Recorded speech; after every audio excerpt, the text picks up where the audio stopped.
بسم اللہ الرحمن الرحیم۔ اسلامی تاریخ میں بہت سے عام واقعات درج ہیں، لیکن ان واقعات کو سرسری طور پر پڑھ لینا اور گزر جانا کافی نہیں ہے،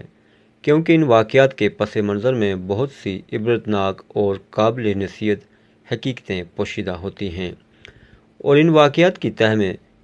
بہت سی ایسی صدائیں بلند ہوتی ہیں کہ جن کا تعلق ہمارے عام عقائد سے ہے۔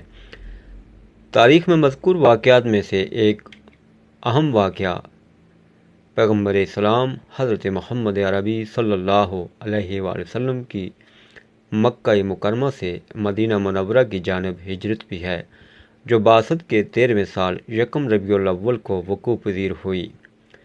جس میں رسول خدا صلی اللہ علیہ وآلہ وسلم نے مختلف امور کی جانب انجام دہی کے لیے حضرت علی کرم اللہ وجہ الکریم کو اپنا نائب مقرر کیا اور آپ کو ہی اپنے بستر پر سونے کا حکم دیا تھا۔ حالانکہ رسول خدا صلی اللہ علیہ وآلہ وسلم جانتے تھے کہ قریش اور ان کے ساتھی قبائل گھر پر حملہ کر کے انہیں نیند میں ہی قتل دینے کا ارادہ رکھتے ہیں۔ اب سوال یہ ہے کہ اگر ہم اس تاریخی واقعہ کو غور و فکر اور مکمل بصیرت کے ساتھ پڑھیں تو ہمیں اس واقعہ سے کیا عقائدی درس ملتا ہے؟ یہاں ہمارے ذہن میں تاریخ کی ورق گردانی کرنے سے ایک اور سوال بھی ابھرتا ہے اور وہ یہ کہ شب ہجرت میں حضرت علی علیہ السلام کے بستر رسول پر سونے کو کیوں سے توجیہ کا شکار کیا گیا ہے، اور اس واقعے کی گہرائیوں میں موجود حقائق اور معانی و مفاہیم سے کیوں امت کو دور رکھا گیا۔ حضرت علی علیہ السلام کا بستر رسول پر سونا جہاں ایک بہت بڑی آزمائش ہے، وہاں ایک بہت بڑی فضیلت بھی ہے۔ اگر کوئی مومن حضرت علی علیہ السلام کی اس عظیم فضیلت کے بارے میں غور و فکر کرے تو اس کے سامنے بہت سے فضائل و مناقب کے باب کھل سکتے ہیں۔ امام الانبیاء صلی اللہ علیہ وآلہ وسلم کو قتل کرنے کی قریش کی سازش حضور نبی اکرم صلی اللہ علیہ وآلہ وسلم کو تبلیغ اسلام اور پیغامات الہی کو لوگوں تک پہنچانے سے روکنے کے لیے جب قریش کے تمام حربے ناکام ہو گئے تو انہوں نے امام الانبیاء کو ان کے بستر پر ہی قتل کر دینے کا فیصلہ کیا، اور قتل کی سازش اس طرح سے تیار کی گئی کہ قتل کا ناپاک ارادہ رکھنے والے قریش کے تمام قبائل میں سے ایک ایک فرد لیا جائے اور وہ تمام افراد مل کر رسول خدا پر حملہ کر کے انہیں قتل کر دیں۔ اس طرح سے رسول خدا کے قتل میں تمام قبائل شامل ہو جائیں گے اور رسول خدا کا قبیلہ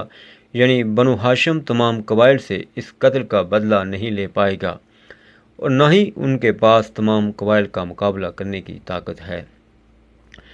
جبریل امین کا رسول خدا کو قریش کی سازش سے آگاہ کرنا۔ اللہ تعالیٰ نے حضرت جبریل علیہ السلام کے ذریعے حضور نبی اکرم صلی اللہ علیہ وآلہ وسلم کو قریش کی سازش سے آگاہ کیا اور انہیں مدینہ منورہ کی طرف ہجرت کرنے کا حکم دیا۔ اس وقت یہ آیت کریمہ نازل ہوئی کہ کافر لوگ تمہارے بارے میں چال چل رہے تھے کہ تم کو قید کر دیں یا جان سے مار ڈالیں یا وطن سے نکال دیں، تو ادھر خدا چال چل رہا تھا اور خدا سب سے بہتر چال چلنے والا ہے۔ جب رسول اللہ صلی اللہ علیہ وآلہ وسلم کو وحی کے ذریعے اس بات کا علم ہوا کہ قریش کے قبائل قتل کی سازش پر معاہدہ کر چکے ہیں، تو اس وقت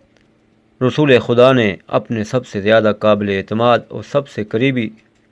راہ خدا میں سب سے زیادہ امتحانوں سے گزرنے والے اور خدا کی اطاعت پر فوراً سر تسلیم خم کرنے والے نوجوان علی ابن ابی طالب کو بلا کر فرمایا، یا علی، جبرائیل میرے پاس یہ آیت لے کر آئے ہیں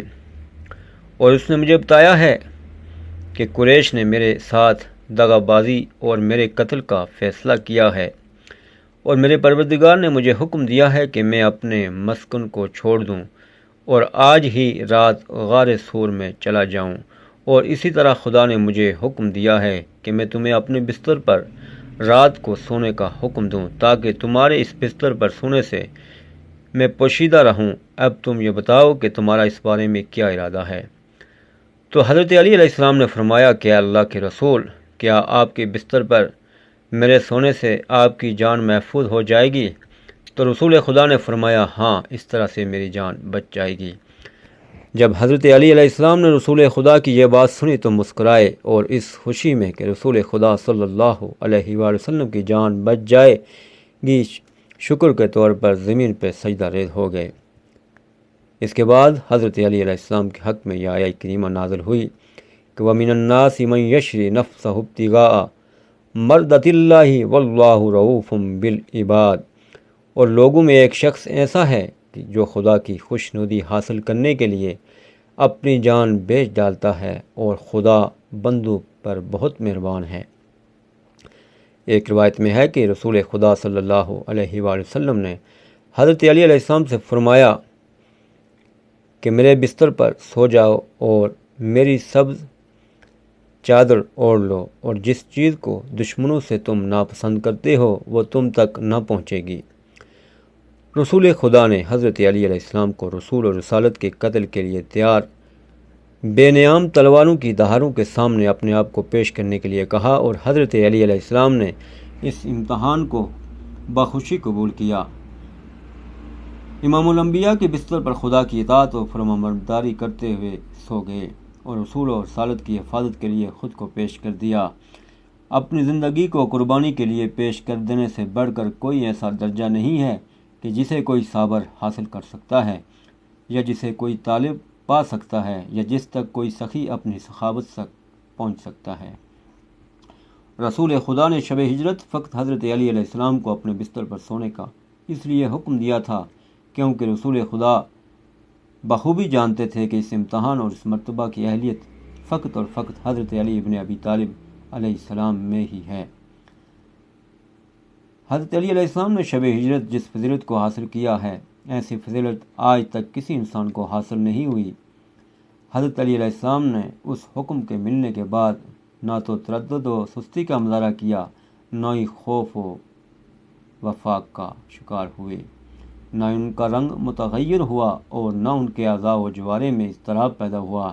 اس امتحان کے بوجھ تلے وہی صبر کر سکتا ہے، اور خود کو عمل کے لیے فقط وہی پیش کر سکتا ہے جس کو اللہ تعالیٰ نے اس مشقت پر صبر کرنے اور اس فضیلت کو حاصل کرنے کے لیے مختص کر رکھا ہے۔ اور حضرت علی علیہ السلام کے اس جیسے بہت سے زیادہ فضائل موجود ہیں۔ شب ہجرت کے واقعے کو اگر غیر جانبدار ہو کر پڑھا جائے تو ہمیں اس بات کا یقین ہو جائے گا کہ رسول اکرم صلی اللہ علیہ وآلہ وسلم ہمیشہ مشکل اور عظیم کاموں کی ذمہ داری ہمیشہ اپنے چچا زاد بھائی حضرت علی ابن ابی طالب علیہ السلام کو ہی سونپتے تھے، اور ہر بڑے اور ہر اہم کام کرنے کی اہلیت و لیاقت فقط حضرت علی ابن ابی طالب میں ہی انہیں نظر آتی تھی۔ اور یہ بات اس چیز پر دلالت کرتی ہے کہ عظیم ترین امور کو سر انجام دینے کے لیے رسول خدا ہمیشہ حضرت علی کو ہی اپنا نائب مقرر کرتے تھے۔ شب ہجرت اور دوسرے واقعات اس بات پر شاہد ہیں کہ رسول خدا کی زندگی میں حضرت علی ہی ہمیشہ رسول خدا کے قائم مقام و جانشین رہے، اور رسول خدا صلی اللہ علیہ وآلہ وسلم نے بارہا اپنی زندگی کے بعد کے لیے بھی حضرت علی کرم اللہ وجہہ